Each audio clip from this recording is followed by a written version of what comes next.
J'ai été élevé. On m'a appelé l'orphelin. Parce que je mangeais, je dormais chez la famille, de gauche, de droite. Et j'avais aussi un mauvais vice qui me plaisait de sortir, de voler, de trafiquer. On m'appelait le touche-à-tout. Je faisais un peu de tout. Je grimpais par les balcons, je rentrais dans les maisons, je chourais, je cambriolais. Et s'il fallait chourer des motos ou des voitures, eh bien, c'était mon plaisir. Le vol était devenu quelque chose d'habituel. Au début, on a peur. Mais après, on prend plaisir. Et le plaisir que ça procure, eh bien, après, on peut pas, même si on n'a pas besoin, on est obligé d'aller prendre des risques, d'aller voler. C'est quelque chose qui... Et après, un jour, je le dis à ma honte, dans les fêtes, dans les mariages, tout jeune, eh bien, j'ai vu des plus vieux que moi qui se droguaient. Moi aussi, je voulais faire pareil. J'ai pris dans la drogue de temps en temps pour s'amuser, pour rire. Après, c'était toutes les semaines. Après, chaque 2 ou 3 jours. Et après, c'était tous les jours. Alors, je faisais attention à moi. Je ne voulais pas que trop que la famille s'aperçoive. Avant, c'était une honte de se droguer, on se cachait. Et moi, je m'arrangeais d'une manière pour pas que ça se voie vraiment. Mais mon visage me trahissait. Parce qu'on devient mince, on perd la couleur. Et on commence à voir qu'il devient pas normal. Et à force de faire des choses qu'il ne fallait pas, on était devenus à l'Oxford, dans la paillade, le trafic, le plus important qu'il y avait dans le département de l'Hérault. C'était un grand réseau. Moi, j'étais le plus jeune. J'étais très, très, très jeune, moi. Et c'était moi le plus jeune de la bande. Et un jour, la police est venue, la stup, et se sont déguisés en jardinier, en peintre. Ils ne croyaient même pas les policiers, c'était vrai. Il y avait l'aîné à l'époque qui était jeune. Il y avait la famille là-bas. Ils sont venus, ils nous ont pris tous d'un coup. On était 7 ou 8, tous en garde à vue. Tout le monde avait pris 18, d'autres avaient pris 2, 3 ou 4 ans. Et moi j'avais pris 18 mois, 1 an, et après on m'a fait 1 an ferme. Mais dans la prison, je souffrais. Il y avait beaucoup d'angoisse, de tristesse. Je haïssais ma vie, je voulais mourir. J'étais d'une façon... Parce que le manque de l'héroïne, ça vous détruit moralement, physiquement et spirituellement. Quelqu'un un jour a écrit sur la drogue, je suis ami, je m'appelle la drogue. Je me suis introduit dans les fêtes. Je vais te faire vivre rempli de problèmes, hors de ce monde. Ni l'amour de ta femme et de tes enfants ne pourront t'arracher de mes mains. J'étais ensorcelé. Rappelle-toi que lorsque tu étais triste, j'étais offert le bonheur. Tu m'as goûté. Même le matin, quand tu te réveilles, si tu ne veux pas penser à moi, moi, je te fais penser à moi. J'étais ensorcelé. Tu mets mon pantin entre mes mains.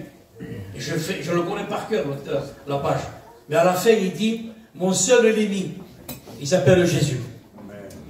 C'est que moi, je détruis le Christ, le Fils de Dieu, lui, il le reconstruit. Amen. Ça m'a tellement marqué, je l'ai lu il y a 25 ans en arrière, une seule fois, et je l'ai appris par cœur. Normalement, moi, je n'ai pas de mémoire.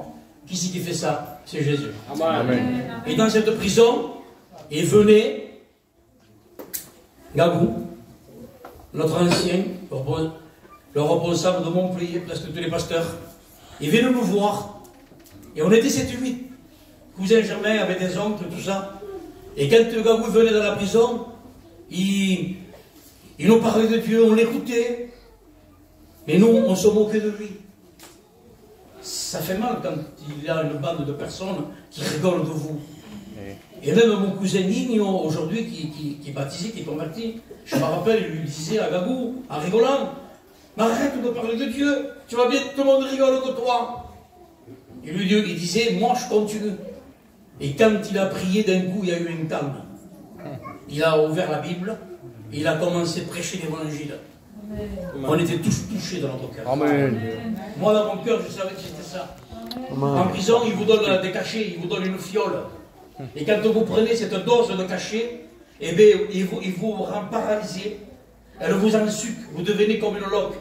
C'est un traitement très très fort. Et tous ceux qui le prennent, eh c'est pour calmer, mais après, on dirait des gens qui dorment à l'hôpital des fous, des malades. On dirait qu'on sort de l'asile.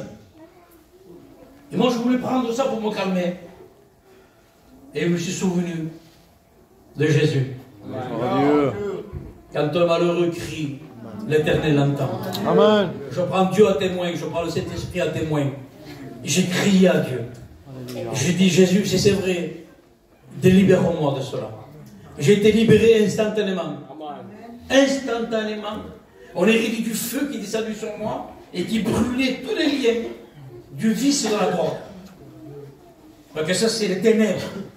C'est la ruse du diable qui tue nos jeunes dans notre quartier. Et combien de morts a fait cette drogue? Il n'y a que Jésus pour le libérer. Le Seigneur m'a libéré en prison. Mais je n'étais pas né de Dieu. Je dis souvent ne pas confondre nouvelle naissance. On peut te guérir d'une mauvaise maladie et sans être né de Dieu.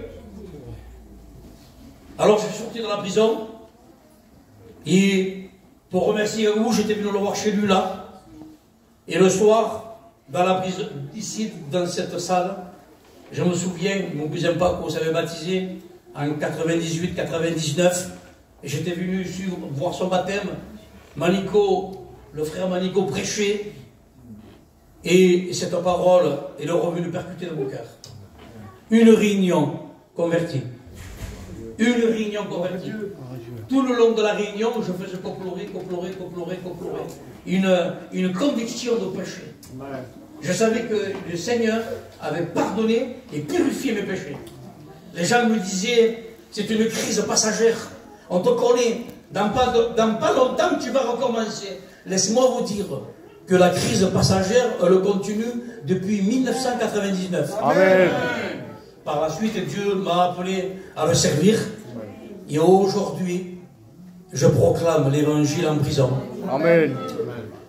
C'est mon plus grand bonheur. Alléluia. De rentrer avec les frères, avec mon ancien. Voir mes anciens copains. D'autres qui sont partis.